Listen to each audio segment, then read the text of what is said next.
Assalamu'alaikum. Wabarokaatuh. Is suicide under any circumstances justified in Islam? But that's the question, that is suicide under any circumstances justified in Islam? My counter question, what do you mean by suicide? Suicide means a person wants to end his life. And most of the cases, suicide per se, is the person who's fed up of life. He has got so many problems. He doesn't have money, or he's got in loss of business, whatever, and then he ends his life. This is haram in Islam. Ending your life purposely because of troubles in this world is haram. But on the other hand, you say that I want to fight for the haqq. Time Muhammad sallallahu alaihi wasallam, the enemies who fought against the Prophet, and you say, I'm going, we know that we are a small number. We are 300, they are 1,000, 3 times more. The chance of us surviving is little. In normal terminology, it will cause suicide. So that time, fine, I want to fight for the haqq. And while doing that, I'm ready to die. That's a different question. So you'll become a martyr. The question of suicide per se, you should define what does it mean. And I know that your reference may be in context to suicide bombing. Correct? Suicide bombing, or going for a particular thing. The question didn't say that, but I'm in the field. So more suicide bombing is the difference between suicide bombing and committing suicide. Suicide per se is haram.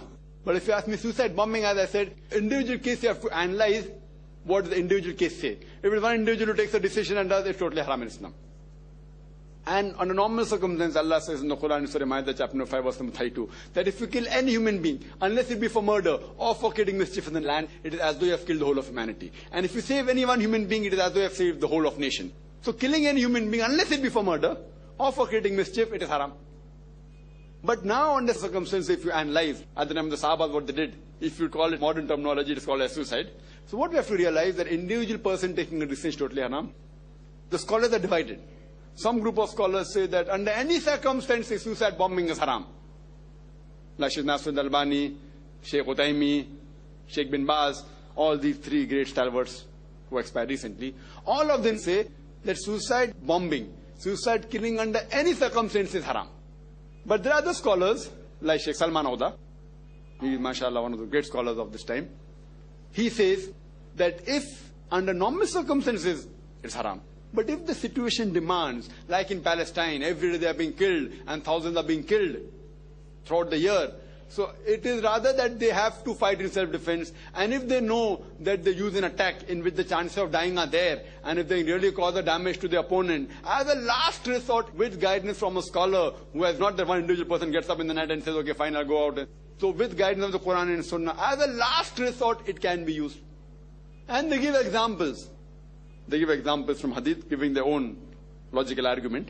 You analyze that there was once when the fort was being taken up by the enemies, and the Sahaba, they said, you throw me over, and then I will go on to the spear. So chance of dying was there. Yet they went, he didn't die, and he opened the door. So there are exceptions to the rule, so scholars differ. One group of scholars say it's totally haram under any circumstances. Some scholars say as a last resort, if it's done with guidance. There's no other alternative. Because the person doesn't want to end his life.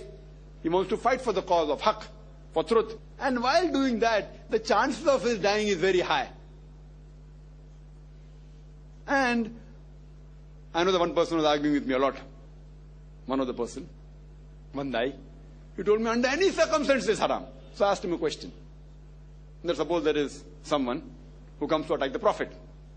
Hypothetical. And if you are present in between, and you come in between the crossfire, he's fighting. You know that if you jump in between, you're going to die. But while dying, you save the Prophet. Will you jump? Of course I'll jump. But that's suicide. But it's haram. For the Prophet, I'll do it. But now you're saying suicide is haram, then how come you come in between? And there are various other options. No, but then he changed. He said, no. The people who are good in arguing, they change. No, but there, the trigger wasn't pulled by him. Trigger was pulled by somebody else.